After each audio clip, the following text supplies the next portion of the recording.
तो कैसे हैं दोस्तों। चलिए कल कहाँ तक देख लिए थे, सेक्शन 31 तक शायद देख लिए थे। कोई एक्यूज शायद देखे थे हम लोग, है ना। और ये क्या चल रहा है, इंडियन एविडेंस एक्ट। अगर मान लीजिए आपको मेडिवल हिस्ट्री देखना है तो मेडिवल हिस्ट्री का मेरा कुछ लेक्चर पढ़ा हुआ है 10-12, तो उसको देख सकते हैं आप लोग, ठीक है। और हम लोग ये पुराना वाला भारतीय साक्ष्य अधिनियम इंडियन एविडेंस एक्ट देख रहे हैं, ठीक है। और इसमें हम लोग लगभग 5 लेक्चर तक कर चुके हैं, ठीक है। तो चलिए आगे देखते हैं हम लोग कहाँ तक पढ़ चुके थे।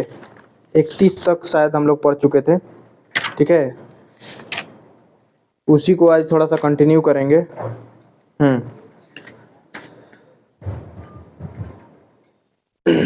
30 तक कर चुके थे, ठीक है। 30 तक किए थे। कंसिडरेशन मतलब कन्फेशन बाई को एक्यूज्ड, कन्फेशन बाई को एक्यूज्ड हम लोग देख रहे थे, ठीक है। और इसमें क्या था, कन्फेशन बाई को एक्यूज्ड में कि मतलब 2 या 2 से अधिक लोगों का ट्रायल एक साथ चल रहा हो सेम ऑफेंस में, ठीक है ना। 2 या 2 से अधिक लोगों का ट्रायल अगर सेम ऑफेंस में चल रहा है तो उसमें अगर कोई भी एक्यूज्ड, जो भी माने 2 या 2 से अधिक लोगों का ट्रायल चल रहा है, उसमें से कोई एक भी अगर क्या कर लेता है, कॉन्फेस कर लेता है, तो वो या तो वो ट्रायल जब सबका एक साथ चल रहा है तो अगर एक कॉन्फेस कर लेता है तो सबका क्या हो जाएगा, सब पे वो अप्लीकेबल हो जाएगा, ठीक है। लेकिन इसमें एक केस था, बहुत ही महत्वपूर्ण था। कौन सा, कश्मीरा ऐसे कुछ करके था, देख ले रहे हैं, ठीक है। केस था Kashmira Singh versus state of Madhya Pradesh, ठीक है। ये 1952 का केस था।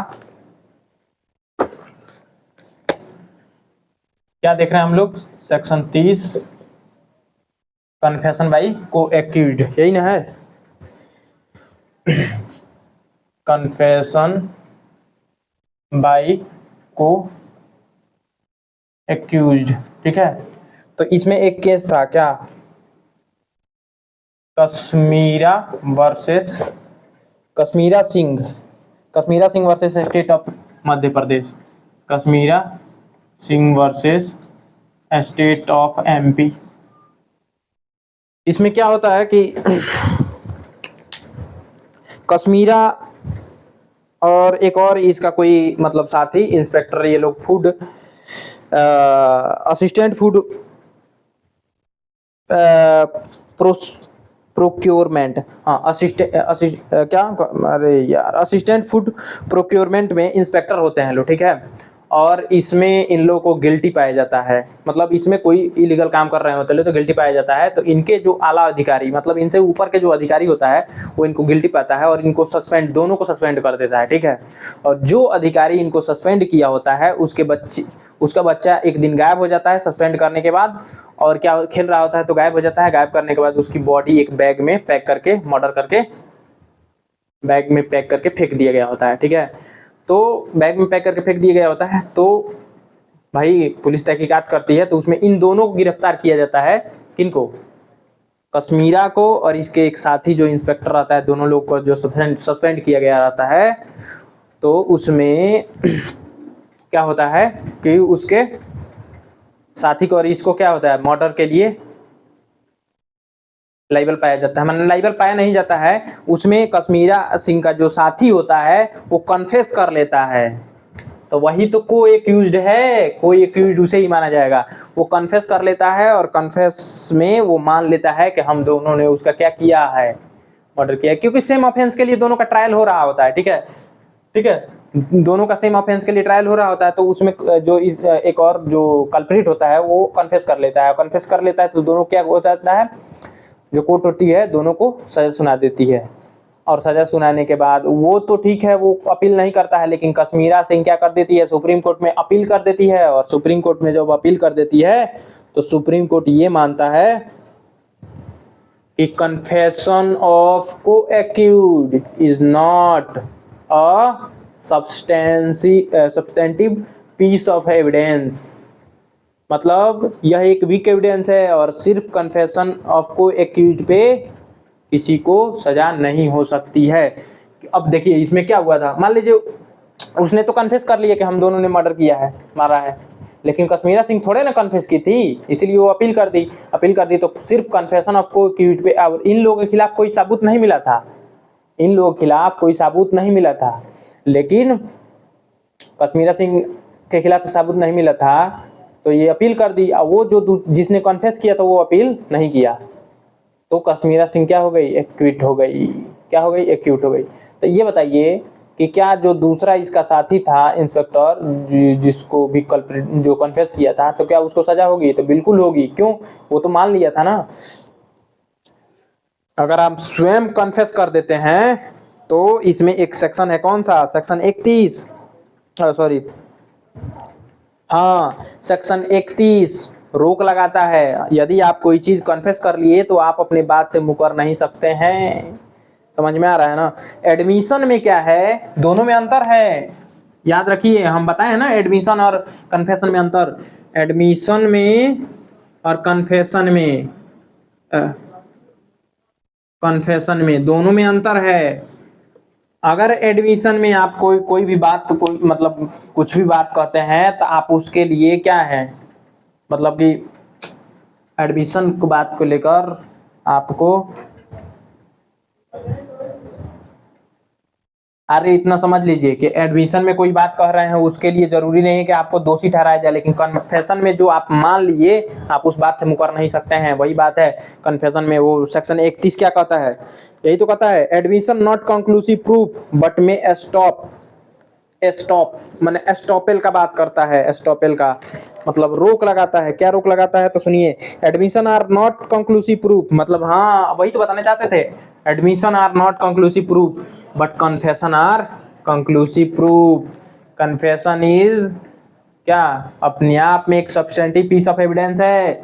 Admission is not substantive piece of evidence itself. Admission substantive piece of evidence नहीं है, लेकिन confession substantive piece of evidence है। कन्फेशन पे आपको क्या हो सकता है, सजा हो सकती है, लेकिन एडमिशन पे जरूरी नहीं कि सजा होगी। ठीक है ना, जरूरी क्या है, ये सब्सटेंटिव पीस ऑफ एविडेंस है ही नहीं। तो वही कह रहा है 31, याद रखिए 31, तो 31 भी इसमें अप्लाई होता है। क्या, कन्फेशन बाय को एक्यूज्ड, मतलब कश्मीरा सिंह का जो साथी था इंस्पेक्टर, दोनों को सस्पेंड कर दिया गया था। उसके बाद से इन दोनों पे, जिसने सस्पेंड किया था उसके लड़के को, बच्चे को मारकर, मतलब क्या बोलते हैं, मर्डर का उस पे, दोनों पे केस था। तो इसका एक साथी था कश्मीरा सिंह का, वो तो मान लिया था कि हम दोनों ने मारा है, लेकिन कश्मीरा सिंह थोड़ा ना मानी थी, दोनों का ट्रायल एक साथ चल रहा था, तो दोनों को सजा हो गई फांसी की। तो क्या हो गया, कश्मीरा सिंह क्या कर दी, अपील कर दी सुप्रीम कोर्ट में। सुप्रीम कोर्ट क्या कर दिया, मतलब कन्फेशन ऑफ को एक्यूज्ड पर सिर्फ अगर कोई एविडेंस नहीं मिल रहा है, प्रूफ नहीं हो पा रहा है, तो कन्फेशन ऑफ को एक्यूज्ड पे सजा नहीं होगी। ठीक है, और सुप्रीम कोर्ट क्या कर देता है, छोड़ देता है। देखिए, supreme court held that a man should not be deprived of his life or liberty only on the basis of uncorroborated confession of his co-accused. देखा है ना, को एक्यूज्ड के सिर्फ कन्फेशन पे किसी को सजा नहीं हो सकती है। Kashmira Singh versus state of MP, कब का केस था ये, 1952 का केस था, याद रखिएगा 1952 का केस था। समझ में आया ना क्या हुआ था, ये लोग फूड प्रोक्योरमेंट इंस्पेक्टर थे, कश्मीरा सिंह और एक और इसका कोई, मतलब इसका साथ में वो भी इंस्पेक्टर था, और दोनों लोग उसमें मतलब कोई धांधली करते हुए गिल्टी पाए गए। तो जो इनसे ऊपर अधिकारी था वो सस्पेंड कर दिया, तो उसके लड़के के एक दिन सस्पेंड करने कुछ दिन बाद उसका डेथ हो गया। वो खेल रहा था तो उसको किडनैप करके डेथ करके बैग में भर के फेंक दिया गया था। तो वही इन दोनों पे केस चल रहा था। समझ में आ रहा है ना बात। तो उसी में जो एक और था कश्मीरा सिंह का जो साथ में, वो कन्फेस कर लेता है कि हम दोनों ने मर्डर किया, लेकिन कश्मीरा सिंह थोड़े ना की थी। तो वही है कन्फेशन ऑफ को एक्यूज्ड पे किसी को सजा नहीं हो सकती है। समझ में आया, तो यही है भाई, और कुछ नहीं है इसमें। ठीक है ना, और वो तो पढ़ा ही दिए, 31 पढ़ा दिए ना। क्या है 31, क्या है, सेक्शन 31 भी बता दिए इसी में। ठीक है, सेक्शन 31 भी बता दिए। कि क्या admission are not conclusive proof, admission जो है अपने आप में कंक्लूसिव प्रूफ नहीं है, लेकिन कन्फेशन है। कन्फेशन में सजा हो जाएगी। अगर आप मान लिए कि मैंने चोरी की है तो कोर्ट ये मान लेगी कि आपने चोरी किया है। क्यों भाई, सब कोई अपने बचाव के लिए बात करता है ना कि मैंने नहीं किया, मैंने नहीं किया, मैंने नहीं किया। आप मान रहे हैं, सॉरी बोल रहे हैं, मान रहे हैं, तो इसका मतलब है कि आपने किया है, कोर्ट ये मान लेगी। तो याद रखिए, कोर्ट के सामने कभी भी, पुलिस के सामने मान लीजिए, पुलिस मारती है चाहे कुछ भी करती है, पुलिस के सामने अगर मान भी लेते हैं तो कोर्ट के सामने मत मानिए, नहीं तो कोर्ट मान लेगी कि हाँ आपने किया है। ठीक है, तो यही 31 बताता है। 32 क्या है?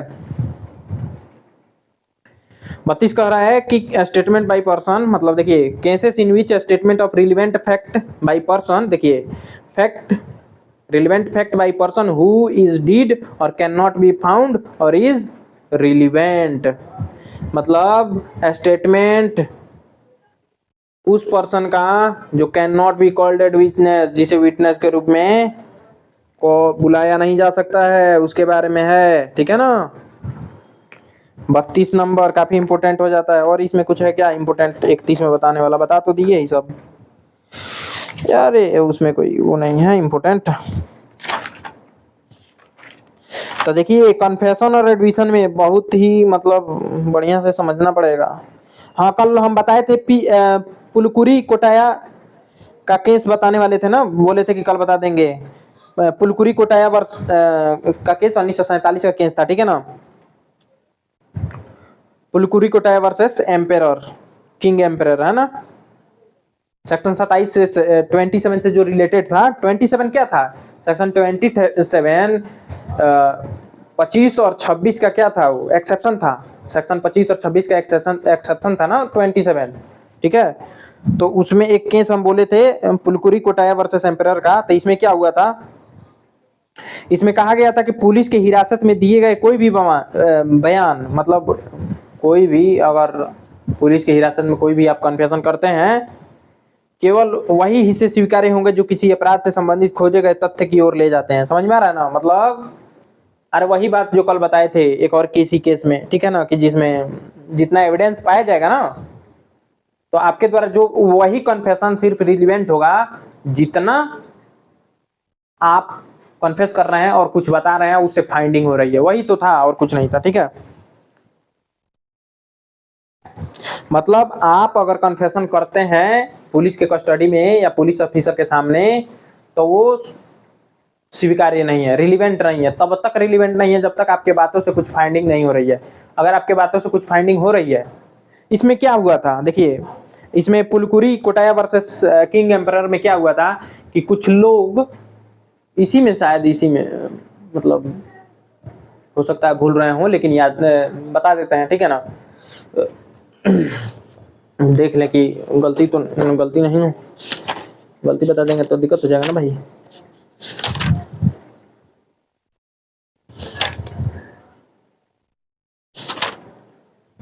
पुलकुरी कोटाया, हाँ ठीक है। तो देखिए पुलकुरी कोटाया वर्सेस किंग एम्परर में ये हुआ था। ये केस कब का है भाई? 4 नंबर यहाँ 1947 का केस है। ठीक है ना, पुलकुरी कोटाया वर्सेस किंग एम्परर 1947 केस है। इसमें क्या हुआ था, कुछ लोग राइटिंग समझ लें, दंगा और मर्डर के लिए उन पे केस चल रहा था दंगा और मर्डर के लिए। और उसमें कुछ लोग, मतलब जो भी लोग उसमें कुछ थे कन्फेशन किए, कुछ लोग नहीं किए। तो जो लोग कन्फेशन किए तो वो सिर्फ बताए कि हमने जिस डंडे का, जिस लाठी का प्रयोग किया है वो पुआल के नीचे, माने पुआरा समझते हैं ना, अरे जो धान का, जो धान को ऊपर से काट के जो बाकी बच जाता है, पुआरी, अरे धान का डंठल, तो वो जो रखा जाता है गाँव में बहुत ऊंचा। तो वो लोग बताए, जो लोग राइटिंग कर रहे थे, मतलब दंगा भड़काए, मर्डर किए, तो वो बताए कि जिस लाठी का मैंने प्रयोग किया था मार उर में, झगड़ा करने में, वो लाठी हमने पुआल के नीचे छुपाया है ना। और जब पुलिस वहां गई तो देखी तो उसके नीचे था, मिला। तो उन लोगों को उस बात पे सजा हो गई। तो मतलब सजा हो गई, मैंने जो भी, तो सुप्रीम कोर्ट इसमें बोला कि नहीं, उतना ही बात रिलीवेंट है। इससे सिद्ध थोड़ा ना होता है कि उन लोगों ने मर्डर किया। समझ में आ रहा है क्या कह रहे हैं? इससे सिद्ध नहीं होता है कि वो लोग मर्डर किए। इससे सिर्फ सिद्ध होता है कि लाठी मिला, तो उससे मारपीट हुआ था। तो कोर्ट ने सिर्फ उसी बात को इम्पोर्टेंट माना, रिलीवेंट माना कि हाँ लाठी मिला, लाठी से दंगा हुआ, लेकिन मर्डर हुआ इसका कहाँ कहाँ कोई सबूत मिला नहीं मिला। तो इसीलिए इस बात में वो पुलकुरी में कहा गया था कि वही सिर्फ एविडेंस रिलीवेंट होंगे, क्या बोलते हैं कोर्ट, क्या बोलते हैं कोर्ट उसी को रिलीवेंट मानेगी कि अगर पुलिस कस्टडी में या पुलिस ऑफिसर के सामने जो कन्फेशन किया गया है, जितना से फाइंडिंग हो रहा है उन लोगों की बातों से, कन्फेशन से प्रूव हो पा रहा है, उतना ही सिर्फ रिलीवेंट होगा। वही था पुलकुरी कोटा में, ठीक है ना, 1947 केस है। तो ये हो गया, बोले थे कि बता देंगे तो बता दिए। अब 31 भी बता दिए, अब 32 पे चलेंगे, ठीक है ना।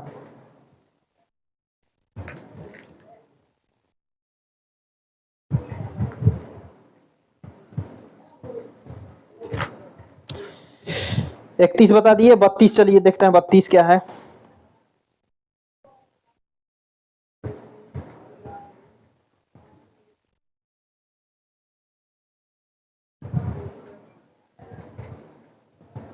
हाँ तो देखिए 32 क्या कर रहा है, statement by person who can not be called as witness, ठीक है। अब इसको मिटा देते हैं, समझ में तो आ ही रहा है, नहीं आएगा तो यार मैसेज वैसेज कीजिएगा यार, 2-4 लोग तो देखते हैं यार, उन्हीं लोग के लिए बनाते हैं वीडियो, बताइए, ज़्यादा लोग देखते भी नहीं हैं, शेयर वेयर भी नहीं करते हैं लोग, दोस्त मित्र, बहुत मेहनत लगता है बनाने में। तो चलिए 32 number,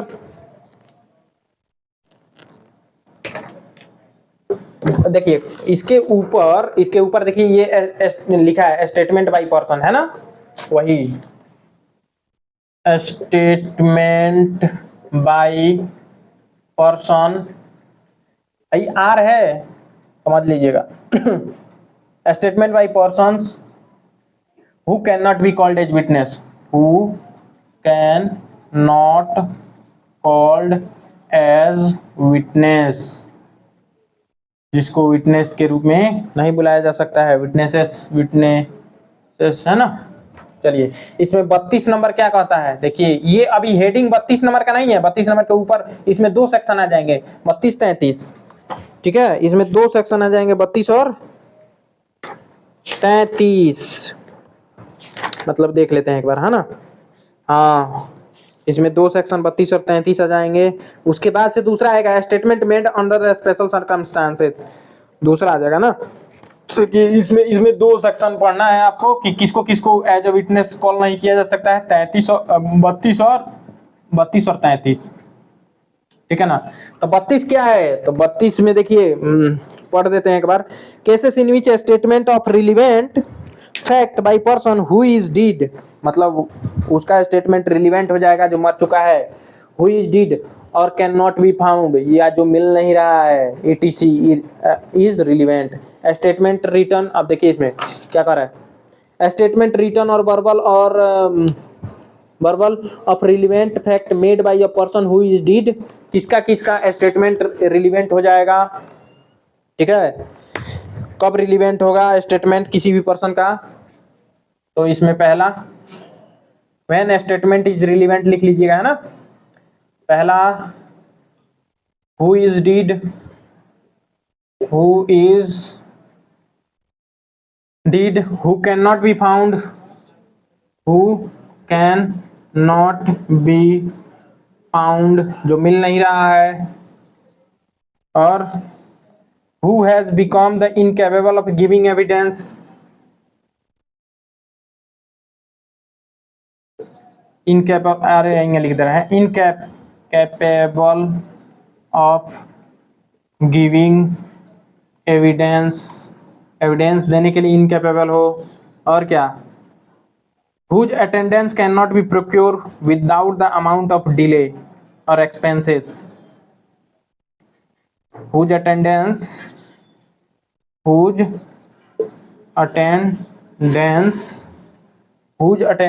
cannot be procured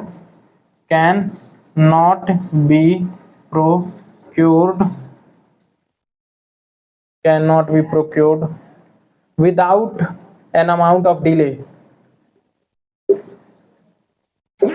Ram Ram. An, अरे क्या लिख दिए, प्रोक्योर्ड विदाउट, हाँ सही तो लिखे थे यार, without an amount of delay और एक्सपेंसेस, और एक्सपेंसेस मतलब कहने का मतलब है कि उसको आने में बहुत समय लगेगा या बहुत पैसा लगेगा, है ना, तो उसको कोर्ट नहीं बुलाएगी, है ना। तो वही है, तो इसमें देख लीजिए,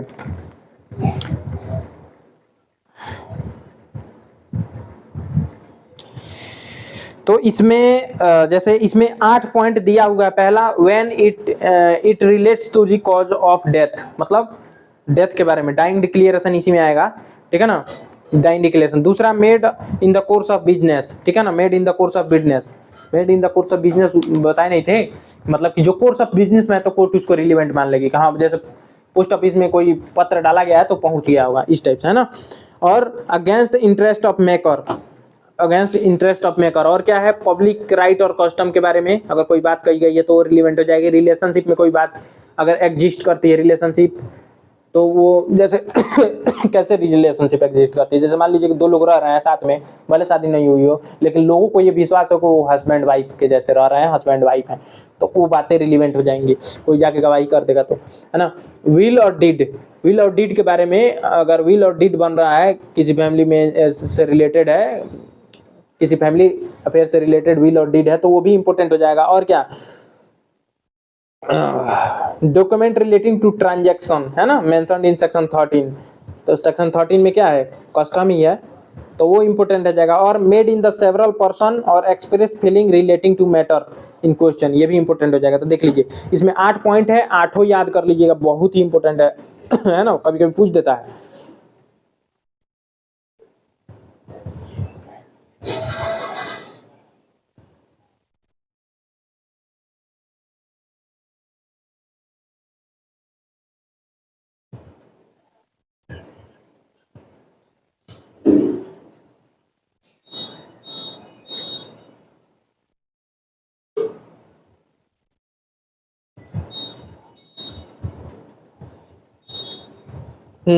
तो इसमें एक इलस्ट्रेशन है, देखिए हम बता रहे हैं।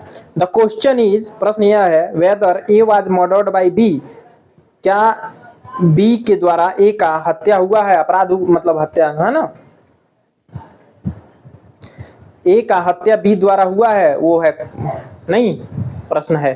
The A dies of injuries, मतलब प्रश्न ये है कि क्या बी द्वारा ए का हत्या किया गया है ना। तो A dies of injuries received in a transaction in a course of which she was ravished, ठीक है ना, मतलब ए की मृत्यु किसी व्यवहार में हुई क्षतियों से हुई है जिसके अनुक्रम में उसे बलात्संग किया गया था, ठीक है ना, मतलब ए की जो मृत्यु हुई ऐसा प्रतीत होता है कि उसके साथ बलात्संग किया गया था। और कह रहा है कि तब क्वेश्चन इसमें क्या है, the question is whether she was ravished by B, तो क्या बी ने ही उसको रेविज्ड किया है, ये क्वेश्चन है। पहला क्वेश्चन क्या था कि क्या बी ने उसका मर्डर किया है, दूसरा क्वेश्चन अब उसको देखा गया कि उसके साथ बलात्संग हुआ है, तो क्या ए ने ही उसके साथ बलात्संग किया है, ये भी क्वेश्चन हो जाता है important. The question is whether A was killed by B under such circumstances that suit would be lie against B by as widow. सुनिएगा, प्रश्न यह है कि क्या ए बी द्वारा ऐसी परिस्थितियों में मारा गया था कि ए की विधवा द्वारा बी पर वाद लाया जा सकता है ना। Statement made by A as a cause of his और हर डेथ, मतलब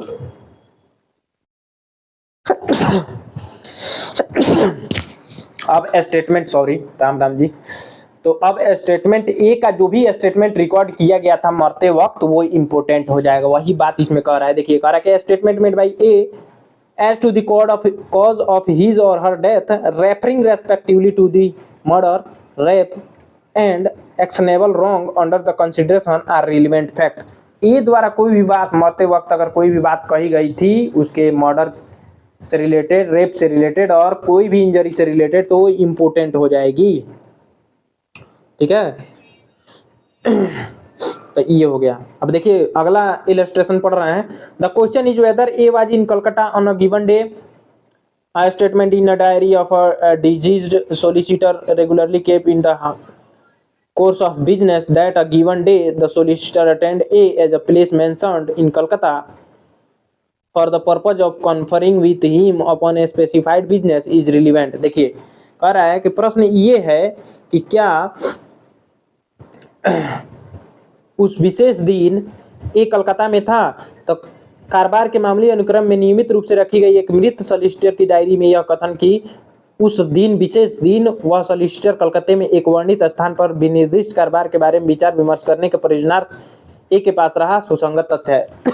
माने रिलेवेंट हो जाएगा। जैसे माने कोर्स ऑफ बिजनेस समझ रहे हैं ना, ये कोर्स ऑफ बिजनेस का है, इसमें कोर्स ऑफ बिजनेस भी तो है। जैसे इसमें 32 में क्या है, 8 पॉइंट है। पहला क्या है, डाइंग डिक्लेरेशन, दूसरा क्या है, कोर्स ऑफ बिजनेस। तो ये कोर्स ऑफ बिजनेस का है। देखिए कर रहा है कि क्वेश्चन ये है कि क्या ए कलकत्ता में उस विशेष दिन पे था, गिवन डे पे। देखिए the question is whether A was in Calcutta on given day. The statement in diary of a deceased solicitor, मतलब वहां का कोई भी सोलिसिटर है उसके डायरी में एक अनुक्रम मतलब एक व्यवस्थित रूप से पर डे एक नियमित रूप से उसमें प्रेजेंटी एब्सेंटी लगाया जाता है, लिखा जाता है ना।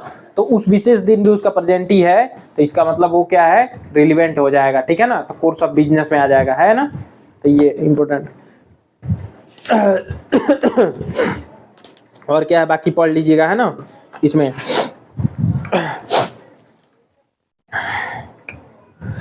और डाइंग डिक्लेरेशन तो डाइंग डिक्लेरेशन तो समझ ही रहे हैं ना। डाइंग डिक्लेरेशन देखिए ये क्या है, हियर से एविडेंस है और हियर से एविडेंस इज नॉट एडमिसिबल और relevant in the I of law. मतलब हियर से एविडेंस कोर्ट में वैलिड नहीं है, लेकिन डाइंग डिक्लेरेशन ये क्या है, अपवाद है उसका, हियर से एविडेंस का। डाइंग डिक्लेरेशन एडमिसिबल है अगर कोई व्यक्ति मरते हुए अगर कुछ कह के चला जाता है तो वो इम्पोर्टेंट हो जाएगा, वो एडमिसिबल हो जाएगा कोर्ट में। ठीक है। और ये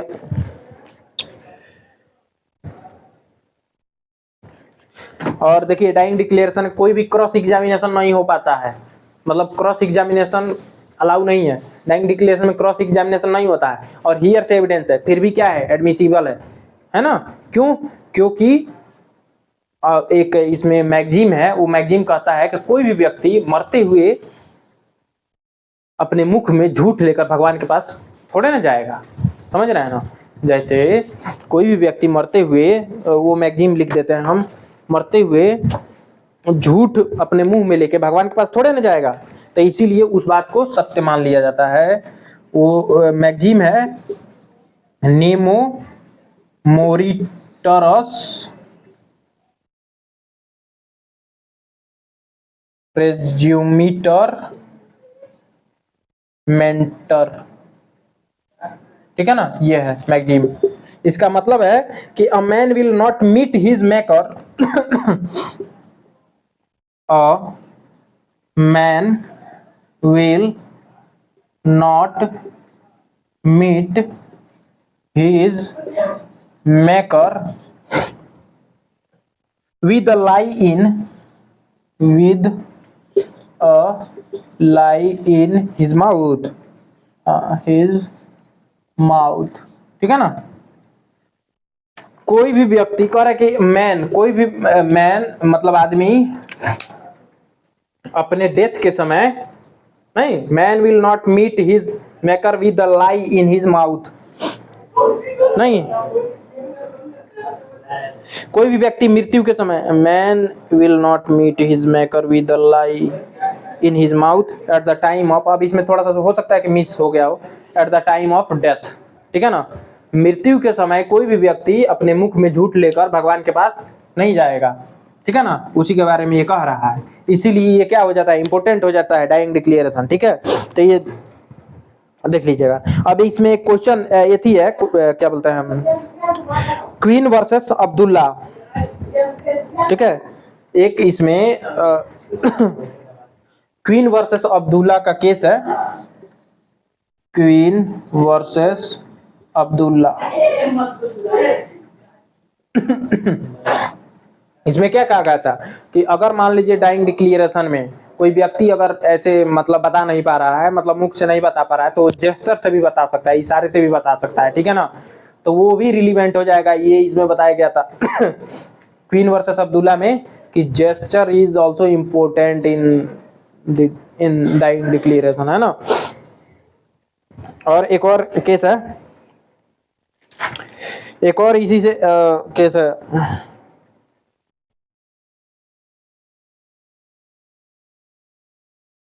हाँ, Kaushal Rao versus state of Bombay, है ना। एक और केस है कौशल राव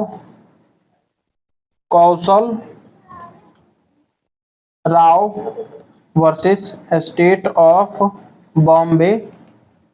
इसमें क्या कहा गया था, Kaushal Rao versus state of Bombay में क्या कहा गया था, इसमें कहा गया था कि अगर कोई डाइंग डिक्लेरेशन है तो उस पे क्या हो सकता है, कन्विक्शन हो सकता है। कोई भी डाइंग डिक्लेरेशन है, अगर कोर्ट को रिलायबल लग रहा है तो उस पे कन्विक्शन हो सकता है, उसमें सजा मिल सकती है, ठीक है ना। डाइंग डिक्लेरेशन में अगर कोर्ट को रिलायबल लग रहा है, वो on the sole basis of dying declaration conviction हो जाएगा, ठीक है। और पकला नारायण वर्सेस एम्परर, पकला नारायण स्वामी वर्सेस एम्परर में भी बोला गया था कि जरूरी नहीं है कि वो डाइंग डिक्लेरेशन देते समय उसको लगे। देखिए पकला नारायण स्वामी वर्सेस एम्परर में बोला गया था कि जरूरी नहीं कि वो मरते समय उसको पता हो कि मैं मरने वाला हूँ, तब वो बोल रहा है। तो भाई समझ रहे हैं ना, जरूरी नहीं है कि उसको पता हो कि मैं मरने वाला हूँ, ये जरूरी नहीं है। अच्छा, तो क्या डाइंग डिक्लेरेशन कैसे हो जाए, तो कैसे इंपॉर्टेंट है, तो तब तक वो इंपॉर्टेंट नहीं जब तक वो व्यक्ति नहीं मरता है। मर जाएगा इंपॉर्टेंट हो जाएगा। अगर नहीं मरता है तब तो इम्पोर्टेंट नहीं है, तब उसका उपयोग सिर्फ कंट्राडिक्शन के लिए किया जाएगा या कोरोबोरेशन के लिए किया जाएगा। समझ में आ रहा है क्या कर रहे हैं, मतलब डाइंग डिक्लेरेशन को इम्पोर्टेंट होने के लिए उस व्यक्ति का मरना जरूरी है, बहुत जरूरी है, तभी वो इम्पोर्टेंट होगा। मतलब डाइंग डिक्लेरेशन तभी एडमिसिबल है जब वो व्यक्ति का डेथ हो गया हो, नहीं तो डाइंग डिक्लेरेशन थोड़े ना माना जाएगा यार, ठीक है। तो ये देख लीजिए,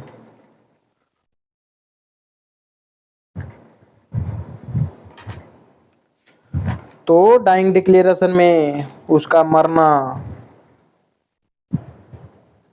जरूरी है, ठीक है ना। कितना ज्यादा देर हो गया क्या यार, बस आज तक इतना ही रहने देते हैं यार। ऊपर वाला तो दिख नहीं रहा है, स्टेटमेंट वाला, statement by person who can not called as witness. तो धन्यवाद दोस्तों यार, लाइक थोड़ा कर दीजिए लोग, है ना, और शेयर और कर दीजिएगा, है ना। ओके, धन्यवाद।